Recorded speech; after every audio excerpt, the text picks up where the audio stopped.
26 anos como engenheiro na General Motors e mais 12 cobrindo o setor também como jornalista, ou seja, 38 anos na graxa. Eu recebo hoje aqui no estúdio o engenheiro Henrique Pereira, que vai dar uma aula sobre motores. Essa é sua praia, não é isso, Henrique?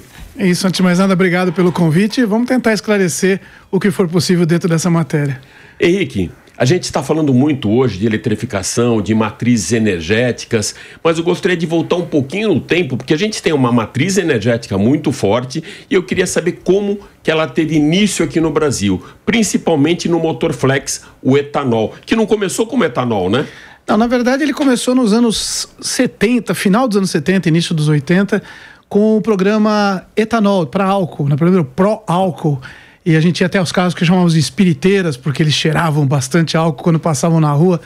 E esse programa, ele deu início ao carro a álcool. Então era um motor específico, desenhado para ser a álcool.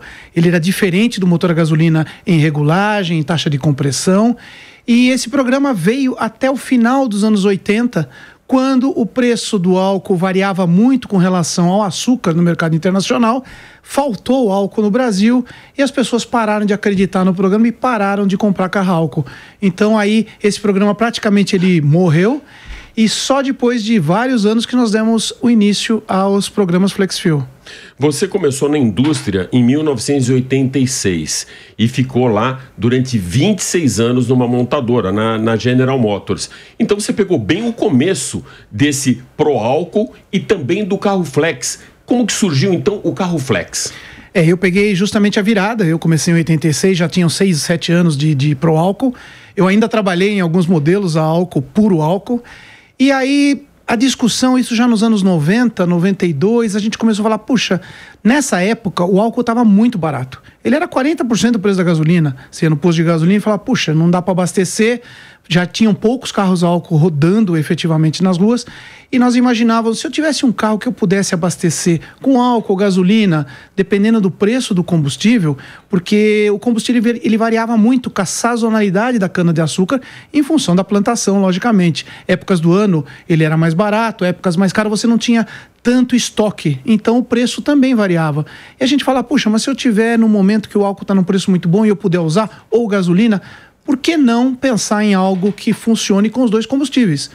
E nós começamos a conversar com a matriz, na verdade, nos Estados Unidos, eles tinham um programa FlexFuel lá, que era o E85. Os Estados Unidos tinham carros que andavam até com 85% de álcool. E de lá nós trouxemos a tecnologia inicial, a ideia inicial, que veio com um sensor de combustível. O combustível passava por esse sensor, media a quantidade de álcool, etanol que tinha nesse combustível e ele já regulava o motor para essa situação. Esse sensor aqui no Brasil, ele custava na época para a indústria $100, o que matava qualquer ideia de programa. Então começamos a pensar em como isso poderia ser feito sem a utilização desse sensor. Aí veio a Bosch, na época parceira, e falou, olha, se a gente lê a combustão depois que ele explodir, depois que eu queimar a mistura, eu leio no sensor de oxigênio que já existe no sistema e descubro qual é o combustível que acabou de ser queimado. Como isso tudo leva milissegundos, era uma boa ideia. Então ele vai explodir uma vez com um combustível diferente, 1, 2 vezes, e você imediatamente vai ler e vai arranjar o carro. Então em 92, a Bosch, em conjunto com a GM, eles desenvolveram o Omega Álcool, Omega Flex famoso, que era um carro da Bosch, mas que rodou flexível. Ele rodou por 400 mil quilômetros, variando o combustível. Isso em 1992 até 1994. E o FlexFuel só entrou em 2003 por outras situações. Henrique, uma coisa que eu vi muito no mercado, e principalmente com as petroleiras, eu trabalhei muito tempo com Stock Car, com NASCAR, e tinha muito contato com a Shell, com a Texaco, com a Esso, com a Mobil.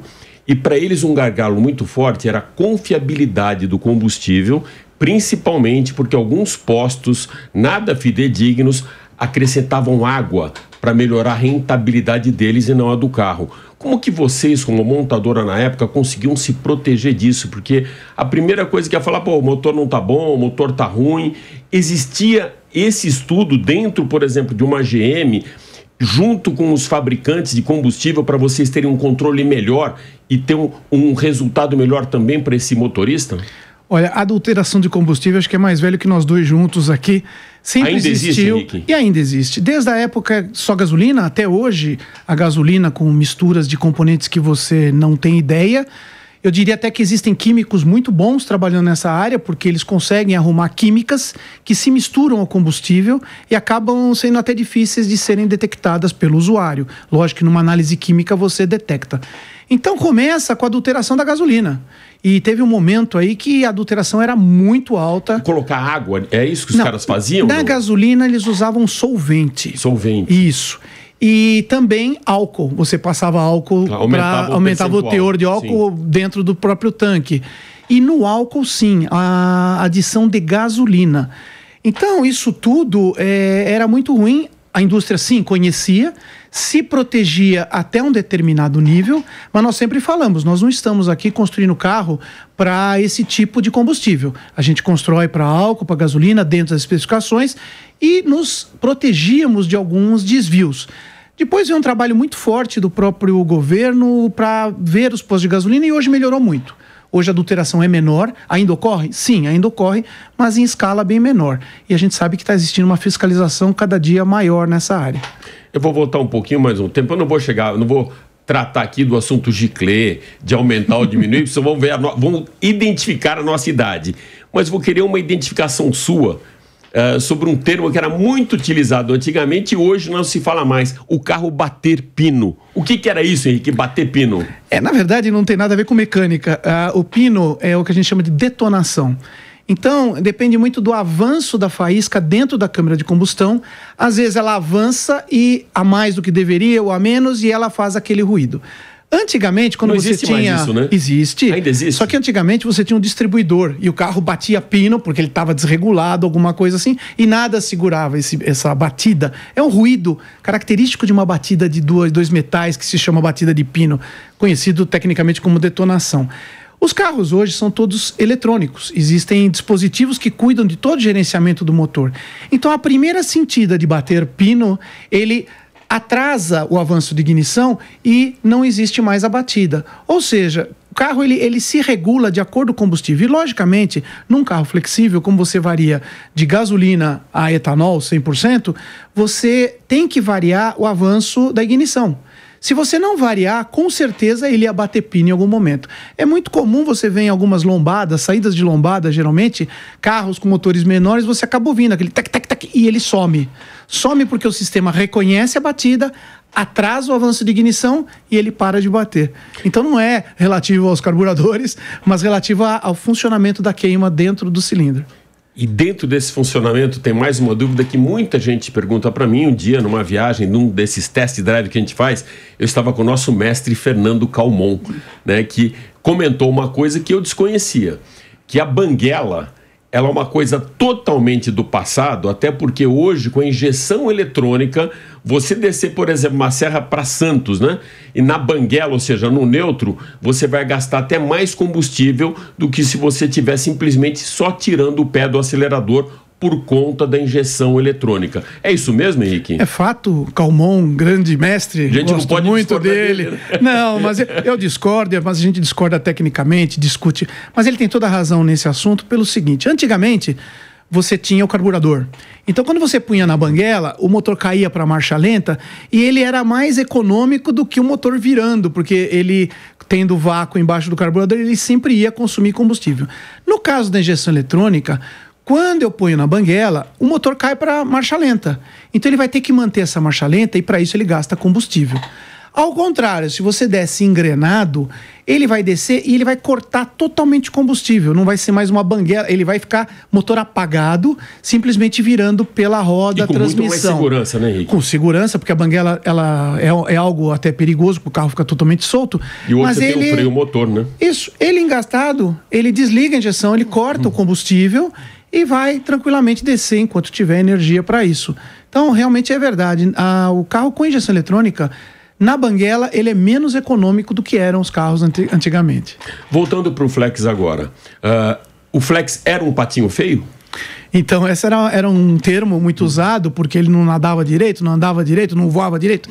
Na verdade, os primeiros carros Flex poderiam ser caracterizados como patinho feio. Por quê?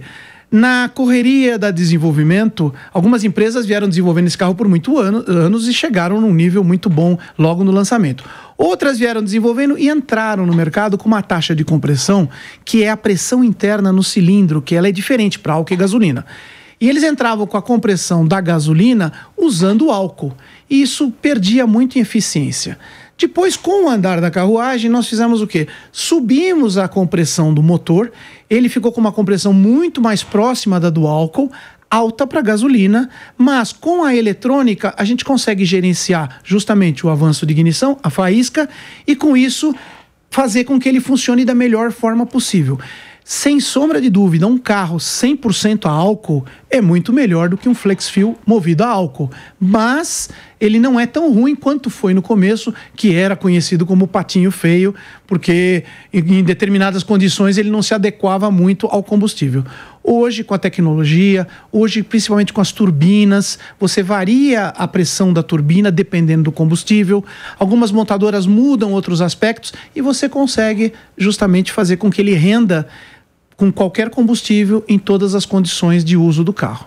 Henrique, eu vou voltar agora para um clássico da GM, que por acaso era o carro que meu pai tinha quando era moleque, que era um Impala 1959 rabo de peixe. Eu lembro que lá em Santos ele ficava procurando postos de combustível que tivessem gasolina azul, né? A gente tinha na época gasolina amarela e gasolina azul. Exatamente o que era essa gasolina azul que os importados tinham que utilizar, né? Era mais octanagem, era mais potente, era mais pura. O que era a gasolina azul de antigamente? A azul dessa época era uma gasolina com maior octanagem. Hoje você tem essas gasolinas especiais. Essas premium de hoje? As premium de hoje, próximas da azul, não são exatamente. Mas naquela época, o carro que vinha importado, lá fora ele usava uma gasolina determinada. Quando ele chegava aqui, ele não tinha a mesma gasolina, porque a gasolina tinha outra octanagem. Na época nós tínhamos adição de chumbo e tudo mais. Então ele tinha que procurar essa gasolina melhor para melhor se adequar ao motor dele. Se ele usasse uma gasolina mais barata, vamos dizer assim, uma gasolina mais simples, ele ia ter justamente o fenômeno da detonação ou da batida de pino, que em determinadas condições pode dar perda ao motor. Você pode quebrar pistão, você pode perder o motor inteiro por usar o combustível errado. Ela é similar ao que acontece hoje com carros importados premium, que tem a necessidade de usar essas gasolinas premium. Os motores evoluíram, a gente viu uma série de evoluções nessa linha do tempo do motor. Já já a gente vai falar inclusive de downsizing, mas antes eu queria entender qual é a principal diferença daquele motor flex de 2003 para esse que a gente tem hoje. Eu diria para você, primeiro, a eletrônica. Todo o gerenciamento eletrônico do motor da combustão é outro sistema. É que nem você me perguntar qual a diferença de um PC de 1986 e um computador, um PC de hoje. São os processadores, são muito mais rápidos, muito mais memória disponível. Então, com tudo isso, você consegue um gerenciamento muito melhor. Outra coisa é que, vamos dizer assim, dos primeiros flexíveis para hoje, a eficiência volumétrica melhorou muito.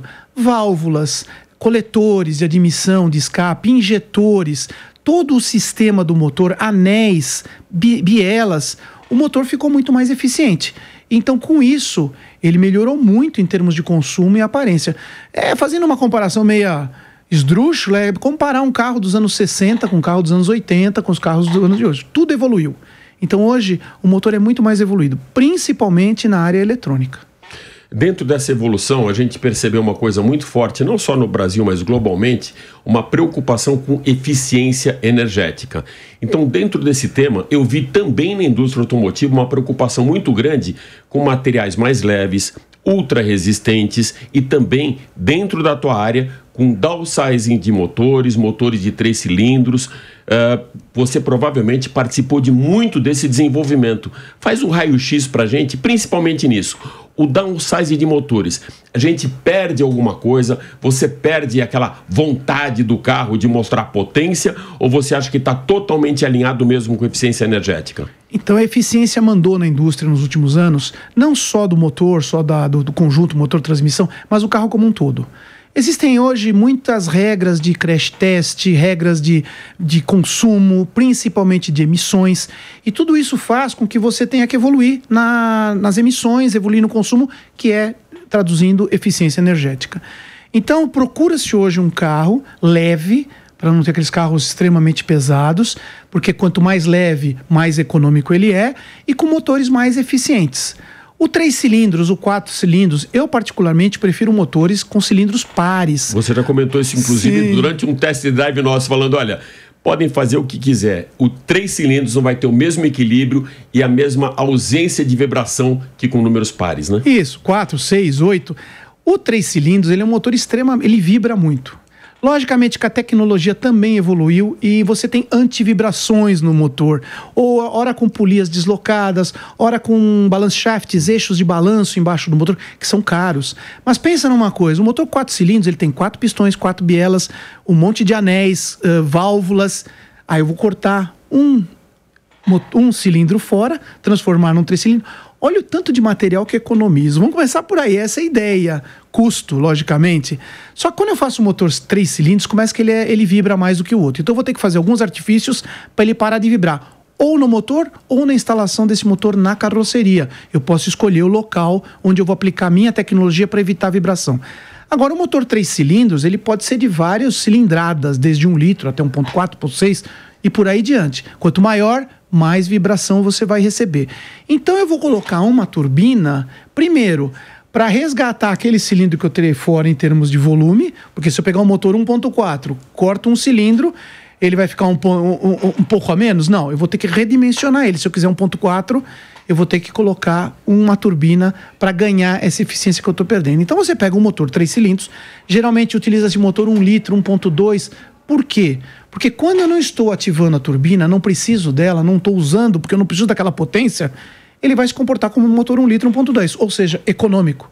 A partir do momento que eu preciso de pressão na turbina, porque eu preciso que o carro ande, eu preciso de potência, torque, a turbina entra no sistema, enchendo os cilindros, e ele vai se comportar como um motor maior. Em baixa rotação, né? Que essa é a grande sacada do turbo, não é essa hoje, Henrique? Hoje sim. O turbina, quando ela foi inventada lá atrás, era só para potência em altas rotações. Que era aqueles gastões, aqueles V8, V6, né? Eles falam em turbo, esportivos. Hoje não, hoje ela trabalha junto com a eficiência energética, proporcionando o torque, ou seja, um torque maior em baixas rotações. É isso, né? Isso, na verdade, é o desenho que você faz da turbina. Você pode desenhar turbinas como motores para várias situações. As turbinas atuais que você usa em motores menores, mais eficientes, são para te dar o ar mais cedo, ou fazer com que o torque comece mais cedo. Mas isso quando você está em carga, quando você acelera. Se você andar só na casquinha, você não vai utilizar a turbina. E com isso, esse carro vai se tornar bastante econômico. Então a ideia é essa: motor pequeno, eu turbino ele para que quando eu preciso de torque, potência... Uma retomada, por exemplo. Uma retomada, uma aceleração, eu vou ter, porque a turbina vai estar lá para me compensar. E quando eu não estou precisando, estou andando num trânsito urbano, ando e para tal, ele vai trabalhar como se fosse um motor pequeno. Então a única condição do 3 cilindros que a gente estava falando é justamente essa vibração interna do motor, que hoje tem sido muito bem resolvida, mas ela está lá. Então eu ainda prefiro um 4 cilindros menor, um V8, um V6, aí vai subindo de acordo com o freguês. Como a gente está falando aqui, esse turbo em baixas rotações me impressionou muito, principalmente quando eu vi alguns lançamentos da Fiat, 1.0 turbo, a retomada que tinha numa estrada para você fazer uma ultrapassagem, ou para você, mesmo na cidade, para você dar uma retomada quando você precisa entregar aquela potência. Mas uma outra dúvida é muito recorrente, até aqui na Jovem Pan as pessoas perguntam muito para mim isso, Henrique. Eu lembro que um dia, numa sala de imprensa qualquer, o Bob Sharp entregou na sala um disquinho para facilitar a nossa vida, um disquinho que você mexia e via a graduação de combustível, o preço do etanol, o preço da gasolina, com uma proporção que era 30%. Ou seja, naquela época, eu estou falando aí 15 anos atrás, se você tivesse um custo do etanol 30% mais baixo que a gasolina, valeria a pena. Por quê? Porque o etanol, ele entrega uma potência maior, embora a gasolina seja mais econômica. Aí tem um outro equilíbrio. De um lado, você tem uma frequência maior visitando o posto de gasolina quando é o etanol, e com a gasolina você tem uma autonomia maior. Como esse equilíbrio, na sua leitura, a sua escolha hoje, ela é baseada em quê? Eu sou um fã do etanol, então meus carros andam com 100% etanol. Mas essa conta ainda existe hoje do 30%? Existe. Na verdade, o que deve existir para o fornecedor foi aquilo que a gente pensou lá atrás, Eu tô brincando até que eu falei que eu me sinto como Santos Dumont. O Santos Dumont inventou o avião para voar e de repente usaram o avião na guerra e ele ficou super deprimido e chegou até a suicídio por conta dessa história toda. Mas por que eu falo que a gente se sente como Santos Dumont? Nós inventamos lá atrás, e eu posso falar isso porque eu participei do início do FlexFuel no Brasil. Não sou eu que inventei, sou um dos inventores, um dos participantes desse desenvolvimento. E a ideia qual que era? Vamos utilizar o combustível mais em conta daquele momento. Eu tenho lá o preço do álcool, o preço da gasolina, olho no posto e escolho aquele que está mais em conta, o que está mais eficiente para mim. Na época, quando eu chegava na sazonalidade da cana-de-açúcar, que a plantação passava por uma baixa, o álcool podia subir à vontade, porque daí eu passaria a usar gasolina. Mas logo que nós lançamos o FlexFuel em 2003, foram os primeiros carros flexíveis, o preço do álcool encostou na gasolina na faixa de 70%, é o tal dos 70%. Sim. Por quê? Porque um carro a álcool, um carro flexível, com álcool, ele vai gastar 30% a mais do que o carro a gasolina, a flex com gasolina. Então, rapidamente, o mercado de combustíveis fez essa conta e o álcool passou a custar até 70% da gasolina, em alguns lugares até mais caro. E essa continha de onde veio? Pelas eficiências. Eficiência do motor, o mesmo motor com álcool e com gasolina, eu meço ele com gasolina, meço ele com álcool e eu vou ter esse número mágico aí de 70%. As pessoas me perguntam, mas Henrique, qual é o melhor eu usar? Uma conta rápida, os 70%. Esse disquinho que o Bob Sharp, grande amigo meu também, trabalhamos junto, te mostrou, foi lançado uma época assim com a base de 70%. Hoje você tem no celular vários aplicativos que fazem a mesma conta, só que mais rápido. Você chega no posto e vê o preço da gasolina do álcool, ele já calcula e já te diz qual é o melhor combustível a abastecer, se é o álcool ou a gasolina. Mas você pode pegar o seu carro hoje, entra na tabela lá do Inmetro. O Inmetro tem uma tabela que mostra o consumo de todos os carros em todos os anos. Você põe lá no Google, Inmetro consumo de combustível, e procura o ano do seu carro, o modelo, e nessa tabelona você vai ter o teu carro andando com gasolina, andando com álcool, na estrada e na cidade. E aí você pega esses dois consumos, divide um pelo outro e você vai ter esse famoso 70%. Hoje esse número ele varia de 63% até 74%, 75%. Se você pegar toda a tabela, algum louco já fez essa conta e vai achar essa relação. Então ele mudou um pouco, mas ainda não tanto que te faça mudar a regrinha dos 70%. Mas é isso, vai de 60% a 70% e é uma relação direta do quanto esse carro flexível vai consumir com gasolina e com álcool. Por que eu falo para pegar a tabela do Inmetro? Porque é um número oficial. Logicamente que você dirige diferente de mim na estrada, na cidade, os seus números talvez sejam um pouquinho diferentes. Henrique, vamos agora ligar você na tomada com matriz energética. Estava na hora, né? O programa Ligados na Tomada, a gente tem que ter alguma coisa de eletrificação. Antes de fazer a pergunta, eu vou dar um exemplo para você. Eu estava na última etapa em Londres da Fórmula E o ano passado e um engenheiro e publisher de uma revista de tecnologia na França estranhava o fato de a gente não usar mais a matriz energética etanol até junto, combinado com a eletrificação, diferentemente do que eles fazem na Europa, por exemplo, que eles são obrigados a usar o hidrogênio, porque eles não têm o etanol. A minha pergunta é a seguinte, o etanol é mal aproveitado aqui no Brasil? A gente tem uma grande fonte de energia mal utilizada ou pouco utilizada? Eu não diria que é mal, eu diria que talvez pouco. Porque se você lembrar lá atrás do programa Pro Álcool, era genial. Nós tínhamos um combustível que vinha do campo, um combustível verde, que você podia reciclar várias vezes. Mas tudo bem, o etanol sozinho não deu certo. Aí veio o flexível. Genial, você pode usar um, usar o outro, não depende do preço do dólar no combustível, na gasolina, não depende do preço da cana-de-açúcar ou do açúcar no mercado internacional. Podia fazer um belo balanço disso tudo. E isso é muito inteligente. Eu acho que a matriz energética brasileira passa, sim, fortemente pelo álcool. E por que ele estranha? Porque a gente tem o produto aqui e não utiliza ele 100%. Até com o discurso, às vezes, que deveria ter o hidrogênio, outras matrizes energéticas, e não valorizam para o francês isso, para o inglês, causa essa estranheza, a gente não valorizar mais o etanol. O que estranha para eles é o seguinte, lá você está na tecnologia. O cara lança um carro, ele lança um carro a gasolina, lança o carro com toda aquela e o Brasil, a gente acaba importando essa tecnologia, queira ou não queira. Todas as montadoras aqui são importadas. Você traz tecnologia de fora. Então, se a tua matriz desenvolver um carro para ser a gasolina, ele vai ser a gasolina. Eu consigo no Brasil fazer a transformação para flexível naquele motor, mas nem em todos os motores. Mas na grande maioria, eu ainda faço essa tropicalização do sistema, criando um carro flexível e tal.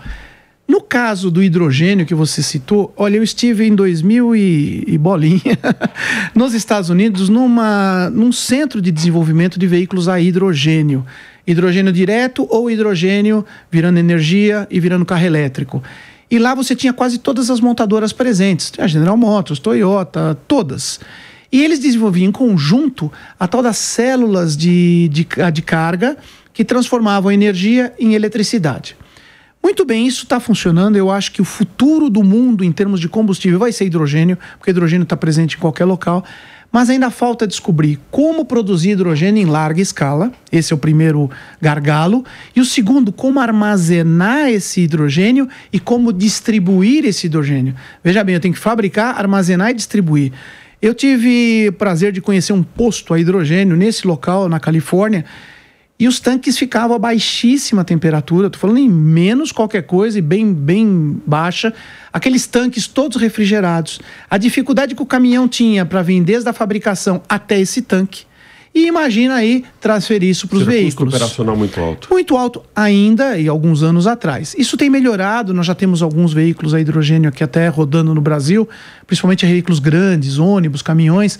Existe uma pesquisa muito grande nisso tudo e isso vai um dia existir. E nós, por termos o etanol, teremos essa facilidade de que o combustível base para chegar no hidrogênio está ali, presente. A própria Toyota tem trabalhado muito nesse álcool hidrogênio e elétrico, né? Eu acho sim que é o futuro, tem muita possibilidade, mas nós vamos seguir as linhas das matrizes. Hoje, o que as matrizes estão mandando para nós? Carro elétrico. Então, porque na Europa tem uma lei que num determinado momento para-se de produzir carros elétricos. Carros a combustão. Só vamos ter produção de carros elétricos. E isso, de alguma forma, afeta a matriz, porque a partir de um certo momento eu não vou ter motor a combustão. E como é que a empresa aqui no Brasil vai fabricar o seu motor próprio? Nós vamos ficar totalmente desatualizados muito rapidamente. Então, hoje, o Brasil também olha para os carros elétricos e está trazendo carro elétrico para cá. Henrique, parece que 35 é um número mágico para os tecnocratas do governo. Primeiro, a gente teve essa novidade há poucos meses da volta dos 35% de imposto para os elétricos que chegam no país. E agora mais uma novidade com 35%, que é o novo índice do etanol na gasolina. A minha pergunta para você é a seguinte: o quanto isso vai afetar diretamente o consumidor? Ou seja, a maneira de dirigir, o custo, o que isso muda na nossa vida, esses 35% agora de etanol na gasolina? A adição de álcool na gasolina no Brasil não é novidade nenhuma. Desde 1933 já tinha 5% de etanol na gasolina, mas era usado como um aditivo. Depois, perto dos anos 90, 80, esse volume ele aumentou e chegou a 20%. Por quê? Foi tirado todo o chumbo da gasolina. Lembra o bater-pino? Sim. O bater-pino é justamente, o chumbo está ali para diminuir essa batida de pino. Então foi tirado aos poucos o chumbo, que não era benéfico para a gente, porque você queimava, o chumbo saía no escapamento, e passou-se a adicionar etanol. 20%, era um número mágico lá atrás que toda a gasolina tinha 20%. Tanto que hoje, para a lei de emissões, para consumo, medições oficiais, é utilizado ainda os 22%. Então, na fábrica, quando você desenvolve o motor, você faz ele passar nas leis com 22%. Muito bem. A partir da introdução dos carros flexíveis em 2003, você começou a ter um volume de carro nas ruas, e hoje ele é enorme, que aceita qualquer mistura de combustível. Bom, primeiro que isso aumentou a turma aí fora colocando álcool na gasolina por fora, né? Porque o cara que tem um carro flexível, ele não percebe. Ele vai andar, o carro dirige normalmente, e ele vai ter um consumo um pouquinho maior que talvez passe imperceptível. Ele pode achar que andou mais na cidade, não sei o quê. Quando você fala em 35% de álcool na gasolina, muito bem, você vai me dar o desconto referente a esse álcool no litro da gasolina, porque eu não estou comprando mais gasolina. Agora eu estou comprando 30% de álcool... Com uma adição de um combustível mais barato que a gasolina. Então, se você me falar, não, esse combustível vai vir com 35%, mas vai haver uma redução. Você não vai pagar a gasolina a preço de dólar lá fora. Vai ter uma compensação, algo do tipo. Pô, seria legal. O meu ponto de vista é, o governo está fazendo isso hoje com dizendo que vai ser um combustível ecológico para melhorar. Ok, então vamos dar uma redução no preço do álcool. Vamos levar etanol para o Brasil inteiro com preço... Porque em São Paulo, o etanol tem um preço bom. Eu vou lá no posto, olho a minha relação e compro e gosto de usar etanol. Já no Norte e Nordeste, o etanol custa muito caro. Em Manaus nem se diga, porque o preço lá é absurdo. Então, por que não tentamos outras situações para reduzir o valor do etanol e fazer com quem tem um carro flexível utilizar mais etanol do que gasolina? Seria muito mais ecológico do que ficar misturando. Bom, não bastasse isso, nós estamos falando aqui de um cara que tem um carro flexível e que o governo está adicionando álcool. Esse carro ele foi feito para usar com qualquer quantidade de gasolina e álcool, ele vai consumir mais, ponto. O resto, emissões e todas as outras situações, ele vai passar ileso porque ele foi desenvolvido para isso. Agora, o carrinho antigo, aquele de coleção que você tem em casa, você vai ter que ficar andando com gasolina premium, porque é o que tudo indica, a gasolina premium deve manter só 20 e poucos % de álcool nela, acho que são 25% hoje. Porque se você começar a usar muito álcool em carro antigo, você vai ter deteriorização de borracha. Ele vai começar a falhar. A regulagem dele vai para o espaço rapidamente, porque ele não tem a flexibilidade da faísca, né? Ele é capaz de começar a bater pino. Então, ele é um carro... os antigos vão sofrer mais. Além do consumo, pode sofrer com o desgaste. Eu recomendo até quem tem carro antigo de estar procurando a gasolina premium, né? E outro lado são os carros importados, que se eles começarem a continuar utilizando a gasolina normal, eles também podem vir a ter problema. Porque os carros importados, eles aceitam uma certa quantidade de etanol. Por base, 15% é fato, até 20% em alguns países da Europa. Mas a partir de um certo número, ele nem consegue mais regular para isso. Então ele com certeza vai gastar mais e ainda corre um risco do carro sair falhando por aí e precisar de uma recalibração ou algo do tipo. Que aula, hein, gente? Olha, eu convido meu amigo sempre para estar comigo no Máquinas na Pan, mas hoje eu acho que o Henrique Pereira se superou nessa aula que deu pra gente aqui e também com muito serviço aí e dicas para você. Henrique, eu quero você de volta aqui no programa. Vamos voltar. Né? Vamos falar de outro tema, você é multiplataforma também. Super obrigado por trazer toda essa motorização e esse turbo com eficiência energética aqui pro Ligados na Tomada, meu amigo. Tá bom, espero ter colaborado com o programa, com quem assiste. E fica à vontade para deixar perguntas aí que a gente tenta, ao longo do tempo, responder elas também. Legal, valeu, amigo. Super obrigado. Obrigado a você, Alex.